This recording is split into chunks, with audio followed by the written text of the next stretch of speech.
은혜 받을 하나님의 말씀은 창세기 29장 10절에서 20절까지의 말씀입니다. 창세기 29장 10절에서 20절까지의 말씀 찾으셨으면 교독합니다. 제가 먼저 읽습니다.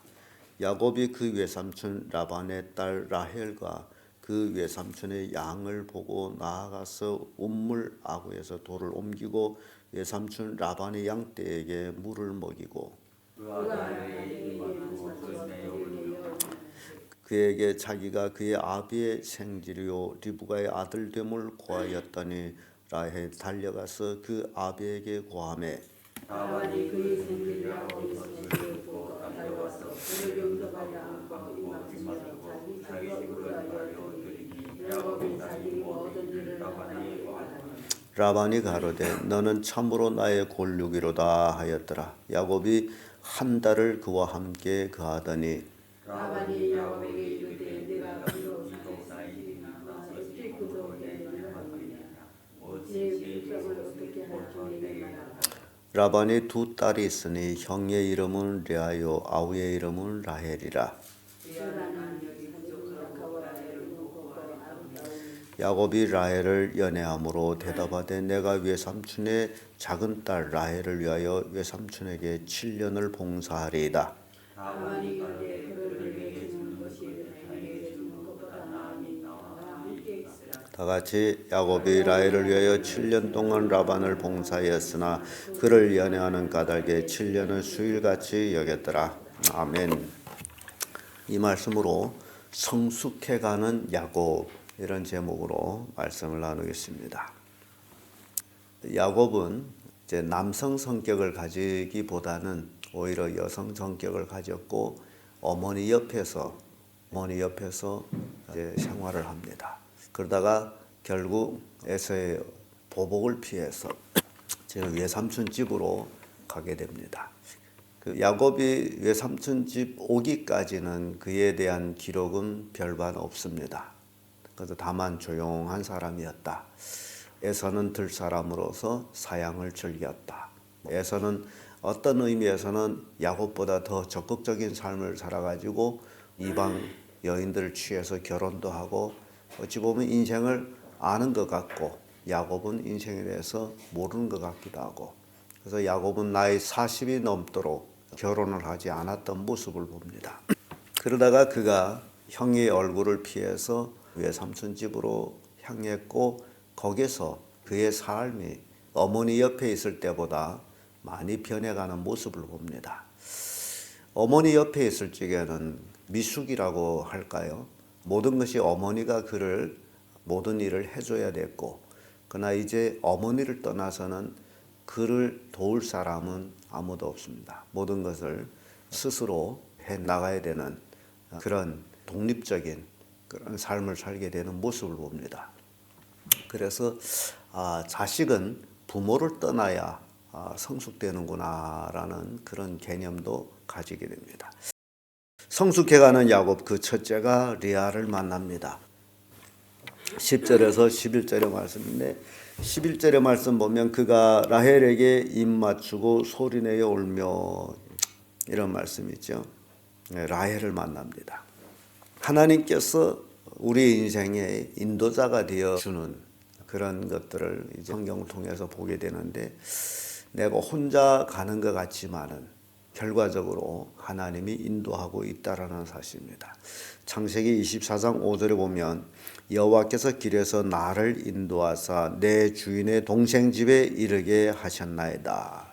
아브라함의 종이 이삭의 배필을 구하기 위해서 역시 동국인 하란으로 그는 찾아왔는데 또 마침 내 주의 동생의 집에 이르게 하셨나이다. 하나님께서 그의 발걸음을 동생 집으로 인도해서 결국 리브가를 이삭의 배필로 데리고 가는 그런 모습들을 우리가 봅니다.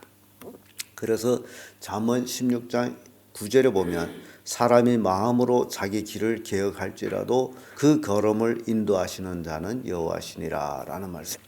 사람이 어떤 계획을 할지라도 그 걸음을 인도하시는 이는 하나님이시다. 그래서 야곱이 비록 에서의 낯을 피해가지만은 그 피해가는 그 걸음걸음 하나님께서 인도하셨다라는 것을 봅니다. 그래서 하나님이 인도하셔서 아버지가 그에게 부탁한 것처럼 너 외삼촌 집에서 외삼촌 딸을 네 아내로 맞이해라 라고 분부한 그 말씀이 이루어져 나가는 모습을 우리가 보는데, 그가 하란으로 왔을 때의 우물가에서 바로 그의 배필이 되는 여인을 하나님께서 만나게 해준 그 모습을 우리는 성경을 통해서 봅니다. 그래서 야곱은 하란에 와서 제일 처음으로 만나는 여인이 바로 자기가 사랑하는 여인이 됐다라는 거죠. 그것이 바로 라헬이라는 겁니다. 그러니 야곱은 라헬을 만나서 입 맞추고 소리내어 울면서 자기 그동안에 하란 오기까지 여러 가지 고생도 있었고 불안함도 있었고 그랬겠죠. 철음에 눈물을 흘리는 모습. 그래서 이게 남자가 여인 앞에서 눈물을 흘린다는 것은 흔치 않은 일인데, 야곱이 라헬이 앞에서 눈물을 흘리는 모습 볼 때에 그 마음에 큰 의지를 얻었다라는 그런 교훈을 우리에게 줍니다. 두 번째로 성숙해가는 야곱은 삼촌을 만납니다. 12절에서 17절까지의 말씀인데, 13절의 말씀 보면 라반이 그 생질 야곱의 소식을 듣고 달려와서 그를 영접하여 안고 입 맞추고 자기 집으로 인도하여 드리니 야곱이 자기 모든 일을 라반에게 고하매. 여기에 모든 일이라면 자기가 왜 이곳에 왔는지를 자세히 말씀을 드린 것 같아요. 그래서 삼촌을 만났고 삼촌과 같이 삼촌 집에서 근 한 달간 지내게 됩니다. 한 달이 수일이 됐겠죠. 왜냐하면 자기가 그토록 나이 먹도록 사랑하는 여인을 만나지 못했는데 외삼촌 집에 와가지고 한눈에 반해버린 여인을 만났으므로 야곱에게 있어서는 그 한 달이 얼마나 즐거웠을까라고 생각을 합니다. 그런데 이 라반 외삼촌이 야곱에게 제안을 합니다. 비록 네가 내 조카지만은 어찌 무보수로 일하겠느냐 하면서 무엇이 내게 보수가 되겠느냐라고 질문합니다. 그런데 라반에게는 두 딸이 있어요. 큰 딸은 레아, 작은 딸은 라헬. 근데 큰 딸은 눈이 안 좋은가 봐요. 그래서 알력이 부족하다라고 표현합니다. 그러나 작은 딸 라헬은 아주 이쁜 여자였다라고 표현하죠. 그래서 삼촌을 만났고 삼촌은 야곱을 좋아했던 모습을 봅니다. 삭을 정하라고 삼촌이 권고하죠. 잠언 19장 21절에 보면 사람이 마음에 많은 계획이 있어도 오직 여호와의 뜻이 완전히 서리라 라는 말씀이 있습니다. 사람은 여러 가지 계획들을 세우고 살아갑니다마는 그러나 하나님 뜻만이 완전하게 선다. 인간의 계획은 인간의 원대로 안 될 때가 많습니다. 이 성경 참 재밌는 것은 라반이 야곱에게 삭을 정하려 놓고서 여기 소개됩니다. 라반이 두 딸이 있으니, 그래서 형의 이름은 레아요, 아우의 이름은 라헬이라 이렇게 표현을 하죠. 여기에 레아를 표현하는 모습. 이제 인간은 우리는 여기까지는 왜 이렇게 표현했는지 모릅니다만은 그러나 하나님의 뜻이 있다라는 것, 그런 것들을 삼촌을 만나는 야곱을 통해서 하나님의 계획이 어떻게 실행되어 나가느냐. 끝으로 성숙해가는 야곱은요, 대가를 치르는 야곱입니다. 18절에서 20절까지의 말씀인데 18절 보면 이제 야곱이 이런 얘기하죠. 야곱이 라헬을 연애함으로 대답하되 내가 외삼촌의 작은 딸 라헬을 위하여 외삼촌에게 7년을 봉사하리이다. 이제 야곱은 자기가 연애하는, 자기가 좋아하는 동생이 되는 라헬을 자기 아내로 삼기를 원한다.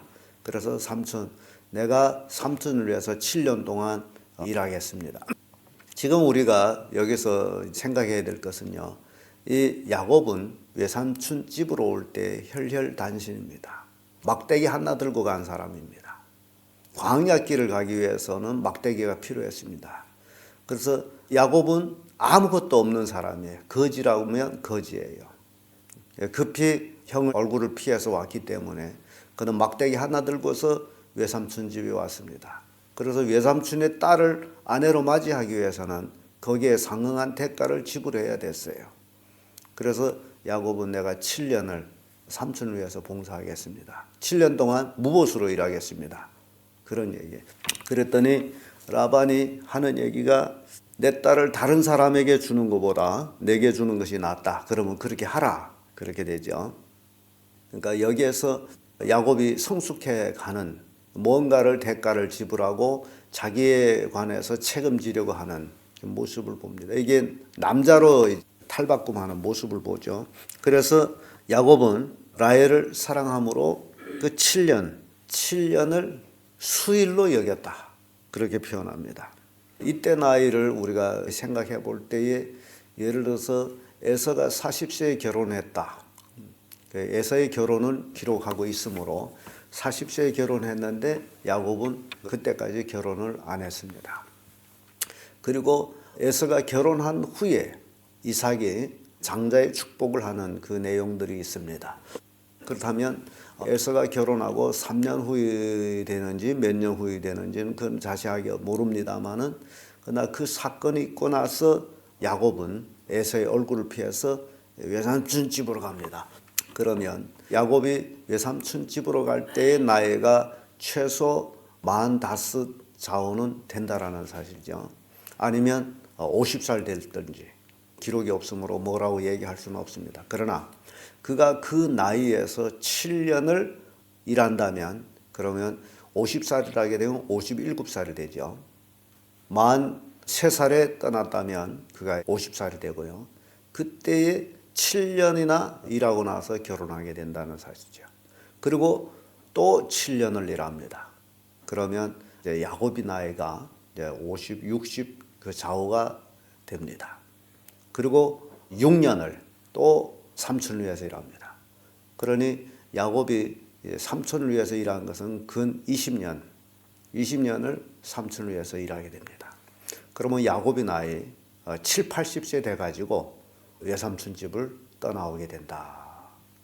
그래서 나중에 야곱에 대한 얘기가 더 나옵니다만은 야곱의 인생은 비록 형을 속이고 아버지를 속이고 장자의 명분을 얻고 장자의 축복을 받았다 할지라도 이 땅에서는 그가 고생이 연속이었습니다. 그가 하늘의 영적 축복은 받았지만은 이 땅에서는 엄청난 고생을 합니다. 정말 수없이 많은 고생들을 하게 됩니다. 이게 인생입니다. 근데 이러한 그 고생을 그 야곱, 연약한 야곱이 어머니 치맛자락에서 자라던 야곱이 그것을 하나하나 이겨나가면서 성숙해가는 그 야곱. 진정 실험과 연단을 통해 가지고 하나님의 백성으로 태어나는 그런 야곱을 우리는 이 창세기를 통해서 보게 됩니다. 여러분들이 신앙생활 중에서 바로 이런 야곱이 그 미숙에서 성숙에 이르기까지 하나님의 백성으로 되기까지 이 과정에서 우리의 신앙생활도 그렇게 성숙해 가는 것이다 라는 교훈을 줍니다. 로마서 8장 18절에 보게 되면 생각한데 현재의 고난은 장차 우리에게 나타날 영광과 좋게 비교할 수 없도다. 그 바울도 예수 그리스도를 믿고 나서 이 땅에 살아가는 동안에 물론 하늘의 영적인 축복을 그는 받았습니다마는 그러나 그에게 있어서는 야곱과 같은 연속의 고난의 계속이었습니다.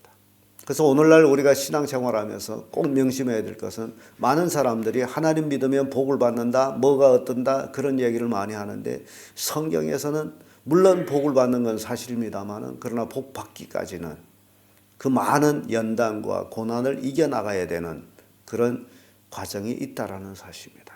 이게 성경에서 우리에게 교훈을 하고 있습니다. 그래서 바울은 현재 당하는 모든 고난은 앞으로 받을 영광과는 비교도 안 되는 것이다 라고 말하면서 고난을 당하는 모든 성도들에게 힘을 주고 있습니다. 앞으로 받을 영광이 지금 당하고 있는 고난하고는 아무 비교도 안 되는 그렇게 큰 영광이다.